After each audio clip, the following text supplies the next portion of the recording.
Je vais demander à Samuel, comme d'habitude, de lire pour moi. C'est Actes des Apôtres, le chapitre 2, du verset 1er au 13e verset.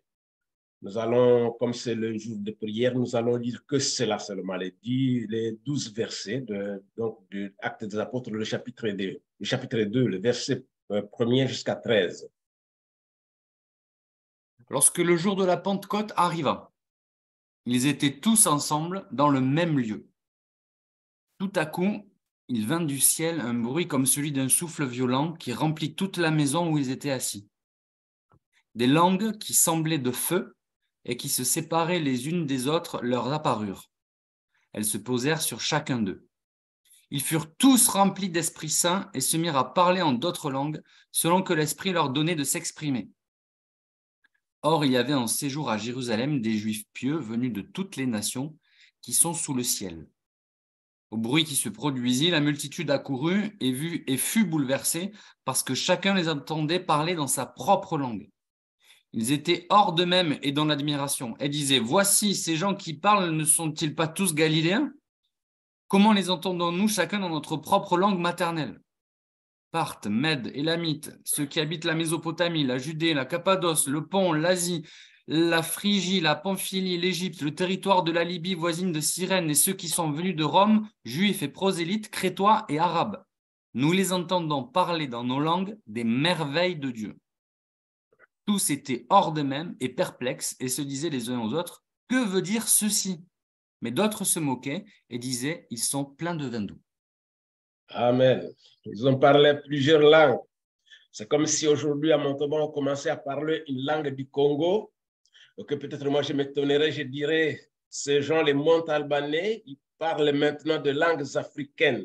C'est ce qui s'est réellement passé le jour de la Pentecôte. Le sujet de ce soir, c'est que vous recevrez une puissance, le Saint-Esprit survenant sur vous. Amen. Alléluia. Le Saint-Esprit survenant sur vous. Je l'aime toujours, j'aime bien le dire toujours, nous n'avons jamais été exclus de ceux-là qui doivent recevoir le Saint-Esprit. Nous faisons partie de ces gens qui sont venus pour recevoir ces cadeaux venus du ciel. Alléluia. Amen. Et je bénis Dieu parce que nous appartenons vraiment à cette classe de personnes qui connaissent Dieu. Et nous avons longtemps entendu parler du Saint-Esprit et ça nous fait du bien. Nous nous réjouissons de vivre avec le Saint-Esprit, de l'entendre parler, de le voir agir. Et il habite en nous et nous l'avons reçu. Il est venu comme consolateur. C'est une grande puissance que nous avons reçue de lui. Et puis le Saint-Esprit, il est vraiment venu peut-être, c'est moi qui l'ai dit, c'est pas la Bible, je ne l'ai pas lu quelque part. Il est venu nous faire goûter un peu le merveille du ciel. Parce que ce que nous voyons ici, ce que nous voyons comme action du Saint-Esprit, ça nous donne envie de vivre avec Jésus. La Bible nous dit que, et c'est vrai que ce que nous serons n'a pas encore été manifesté, mais les jours où nous le verrons, nous serons semblables à lui. Et nous goûtons aux merveilles du ciel par le Saint-Esprit. Et le passage que je viens de dire, nous serons, c'est quand Jésus apparaîtra, nous ressemblerons à lui, c'est 1 Jean, le chapitre 3 et le verset 1er pour ceux qui notent. Le Saint-Esprit survenant sur vous. Parce que Jésus lui-même avait dit, je ne vous laisse pas comme orphelin. Ça me fait énormément plaisir. Je ne vous laisse pas comme orphelin. Je ne vous laisse pas comme des pauvres gens. Je ne vous laisse pas comme des malheureux. Je ne vous laisse pas comme des solitaires. Je ne vous laisse pas comme des personnes sans espérance. Je ne vous laisse pas comme des vont-rien. Amen. Nous avons de la valeur. Les chrétiens ont de la valeur. Parce que Jésus lui-même nous dit que nous sommes les sels du monde. Amen. Nous avons de la valeur. Et vraiment, que le Saint-Esprit vienne s'ajouter à ce que Jésus nous avons déjà montré, nous sommes encore devenus beaucoup plus valeureux. Que le Seigneur nous aide, que le Seigneur nous bénisse, mes frères et sœurs. Vous recevrez une puissance, et je bénis Dieu parce qu'à Montauban aussi, nous avons reçu cette puissance. Il agit en nous et il agit parmi nous. Alléluia, alléluia. Jésus avait dit à ses disciples, ne vous éloignez pas de Jérusalem. Là, j'aime bien. Ne vous éloignez pas de Montauban. Ne vous éloignez pas de l'Église. Ne vous éloignez pas de 10 riches à tort vieux. Ne vous éloignez pas de votre assemblée. Ils étaient ensemble, ce que vient de dire Samuel quand il disait ça. Ils étaient ensemble et du coup, ils ont reçu le Saint-Esprit. Lorsque nous travaillons avec solidarité, lorsque nous travaillons ensemble, lorsque nous prions ensemble, il y a forcément le Saint-Esprit qui vient. Je n'ai pas été là le dimanche pour écouter le témoignage des jeunes qui étaient à ECHO, mais comme je suis vieux, quand même, j'ai une certaine expérience dans l'Église du Seigneur. Je sais ce qui se passe lorsque les frères et sœurs se réunissent quelque part pour prier, pour adorer Dieu. Ça fait partie du jeûne de prière. Parce que lorsqu'on abandonne sa maison, lorsqu'on abandonne son travail, ses occupations, et qu'on dise, je vais faire un off pour 3 ou 4 jours à Clermont-Ferrand ou ailleurs, pour chercher la face de Dieu, Dieu se manifeste. Lorsque nous cherchons la face de Dieu, Dieu, il se manifeste. Lorsque je pensais à cela, ce qui s'est passé à ECHO, je me souvenais alors de cette parole de Pierre le jour de la transpiration de Jésus. Et il dit, il est bien peut-être que moi je dresse une tente pour toi, Jésus, pour Élie et pour d'autres qui étaient là, et que peut-être pour qu'ils puissent rester là. Lorsqu'on est dans la prière, lorsqu'on a des rassemblements comme ECHO et autres, on a envie d'y rester. C'est pour dire que de telles expériences doivent être multipliées plusieurs fois pour qu'on reste dans cette effervescence de recevoir le Saint-Esprit, de prier avec ferveur.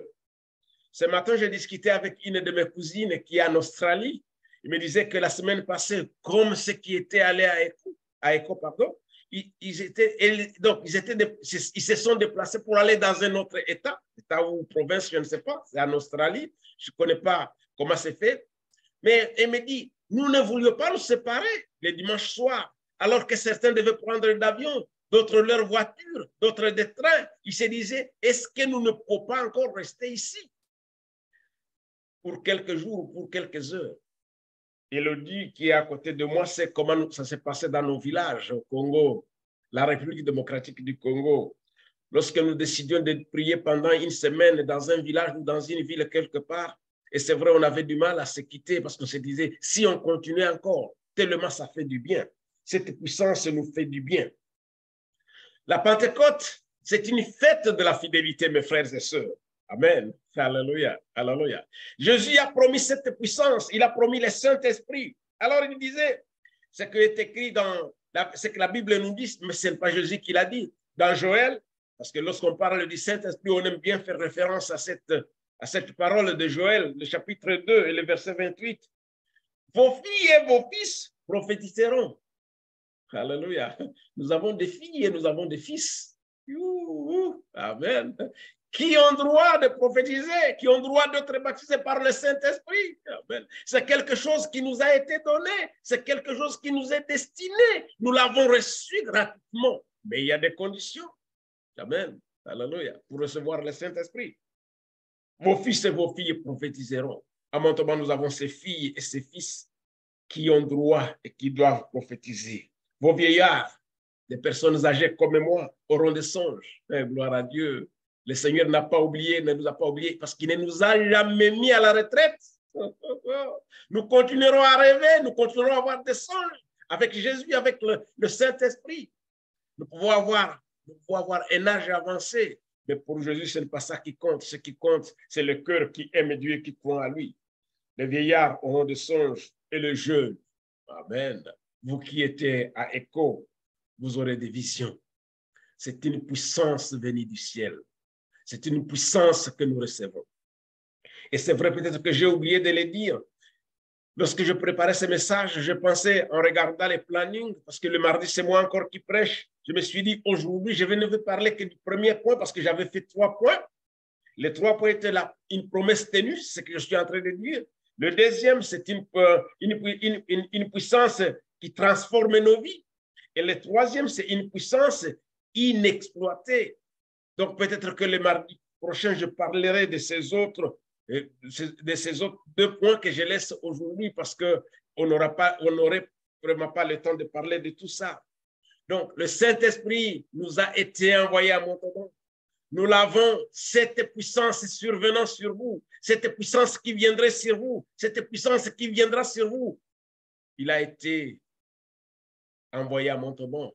Nous l'avons reçu.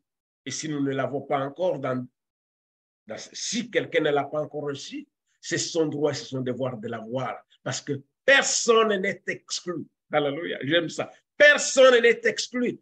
On ne donne rien, on ne l'achète pas.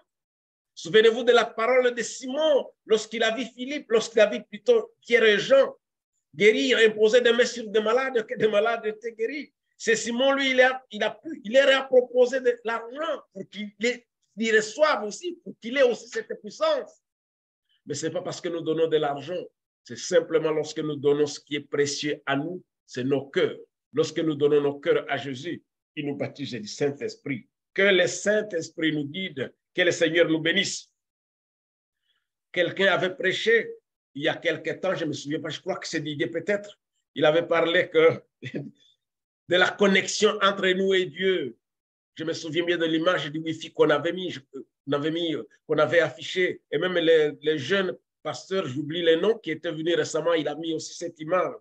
Et c'est vrai que le Saint-Esprit nous connecte du ciel. Il nous connecte avec Dieu. Il nous met en relation avec Dieu. Amen. Le Saint-Esprit parle aux enfants de Dieu. Nous pouvons donner beaucoup d'exemples dans la Bible parce qu'il parle. Le Saint-Esprit agit. Le Saint-Esprit parle. Le Saint-Esprit révèle même ce qui est caché. Ce qui est écrit dans Daniel, le prophète Daniel, le livre de Daniel, le chapitre 2, le verset 22. Le Saint-Esprit révèle des choses qui sont cachées. Le Saint-Esprit est l'instrument par excellence pour communiquer avec Dieu. Alléluia. Nous avons la joie de communiquer avec Dieu par cette puissance qu'il nous a donnée, cette puissance qu'il nous a envoyée, qui s'appelle le Saint-Esprit. Comme je le dis et je le répète encore ce soir, il agit en nous. Le Saint-Esprit est une puissance qui téléporte. J'espère que je ne veux pas dépasser mes minutes. Le Saint-Esprit, c'est une puissance qui téléporte, c'est-à-dire il transporte au-delà de ce que nous pouvons voir comme le physique. Jésus lui-même a été amené dans le désert pour y être tenté par le diable. C'est le Saint-Esprit qui l'a mis, qui a mené. Le Saint-Esprit a amené Jésus dans le désert pour y être tenté par le diable, juste après son baptême. Le Saint-Esprit a télétransporté Philippe. Lorsqu'il a fini de parler avec l'eunuque, l'Éthiopien, il a disparu et l'eunuque ne le voit plus. On voit Philippe dans d'autres villages. C'est le Saint-Esprit qui a agi. C'est le Saint-Esprit qui a transporté Philippe de cet endroit-là vers la zone. Je l'ai encore dit ici dans notre église, ce que nous avons vécu dans une expérience comme expérience du Saint-Esprit au Congo. Et monsieur a quitté une montagne avec une autre en volant. Je me souviens, on en a discuté avec notre frère Gilles. C'est d'ailleurs en discutant avec un pasteur qui était venu ici, je crois qu'il est venu de Nîmes. C'est alors qu'on a trouvé le terme, c'est lui qui nous a parlé du terme télétransporté. Philippe a été transporté. Ce pasteur congolais que je connais ses filles et ses enfants, il a été transporté par le Saint-Esprit d'une colline à une autre. Et le Saint-Esprit agit toujours. Il agit au Congo, il agit en Ukraine, même s'il y a la guerre. Parce qu'il ne craint pas la guerre, il ne craint pas les bombes. Il agit au Cameroun, il agit en France, il agit aux États-Unis, il agit en Chine, je le dis toujours, il agit en IRCES, il agit partout. Amen. Le Saint-Esprit qui téléporte. C'est ce qui s'est fait avec Nebuchadnezzar, le roi. Nous en parlerons peut-être la fois prochaine. Il a été amené en brousse, où il est resté prisonnier pendant 7 ans. Mais heureusement que Dieu lui a fait grâce. Lorsqu'il a levé les yeux vers le ciel, lorsqu'il s'est souvenu du ciel, lorsqu'il s'est souvenu de la grandeur de Dieu, il a été pardonné. Ce qui concerne ce roi Nebuchadnezzar, on peut le lire dans Daniel, le chapitre 4 et le verset 32. Que le Seigneur nous bénisse. Je vais terminer par cette parole que j'aime beaucoup, que j'ai découverte il n'y a pas longtemps. Alléluia. Dans Jean, le chapitre 14 et le verset 23. Je les lisais très souvent, mais ça, elle a été nouvelle. Je l'ai dit encore ici quand je prêchais un soir. Elle est venue nouvelle dans ma vie.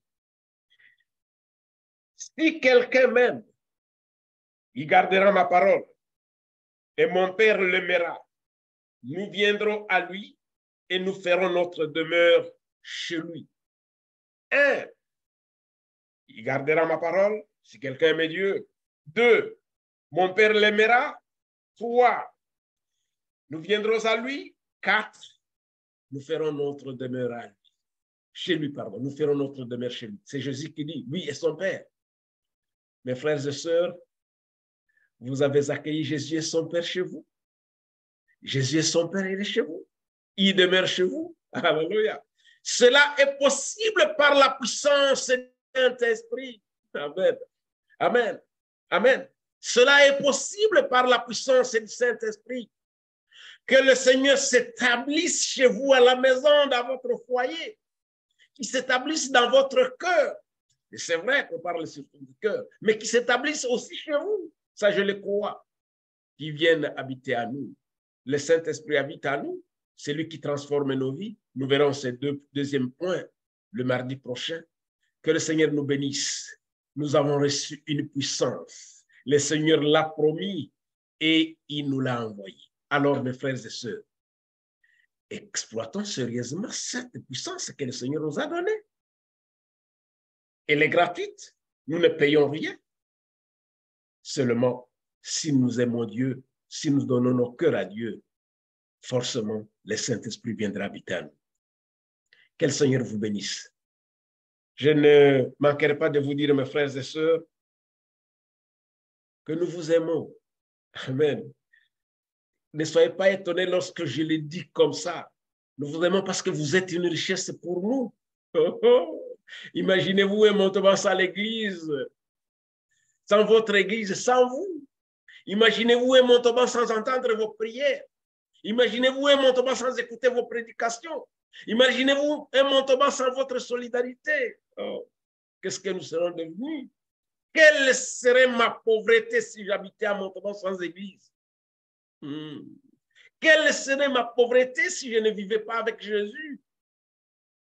Nous avons une puissance qui habite en nous, une puissance qui nous guide. Et c'est cette boussole qui nous conduit jour et matin. Et lorsqu'on tombe, on se relève très vite. Il y a une puissance qui nous relève parce que Dieu nous a donné le Saint-Esprit qui nous parle toujours. Hein? Parce que lorsqu'on commet une faute, il y a le Saint-Esprit qui nous dit, ça c'est mauvais. Écoutez cette petite voix qui nous souffle à l'oreille, qui nous dit, ça c'est mauvais et ça c'est bien. Il nous le dit toujours. Que le Seigneur nous bénisse, mes frères et sœurs. Gloire à Jésus. Amen. Prions l'Éternel. Mon Dieu Tout-Puissant. Amen. Je te rends grâce, Seigneur. Alléluia. Alléluia. Alléluia. Amen. Amen. Alléluia. Alléluia. Je te rends grâce parce que tu nous as donné cette puissance qui est le Saint-Esprit, Seigneur. Je te rends grâce parce que c'est cette puissance qui nous met en contact avec toi.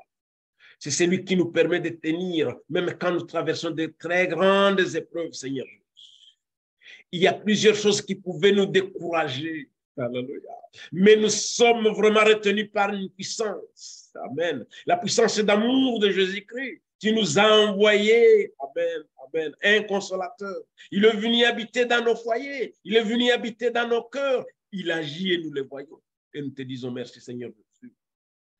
Nous voulons vraiment que cette puissance, le Saint-Esprit, transforme nos vies, oh mon Dieu. Alléluia. Par la puissance du sang de Jésus qu'il a versé à la croix. Nous sommes dans l'effervescence de l'avoir reçu. Et nous voulons que ceux qui ne l'ont pas encore reçu les reçoivent au nom de Jésus. Parce que personne n'est privé de ces cadeaux du ciel. Ces cadeaux précieux que tu nous as donnés, Seigneur. Bénis tout le monde. Bénis les frères et sœurs de notre Église. Bénis ceux qui nous dirigent, Seigneur Jésus. Nous voulons être conduits par le Saint-Esprit. Au nom de Jésus. Amen.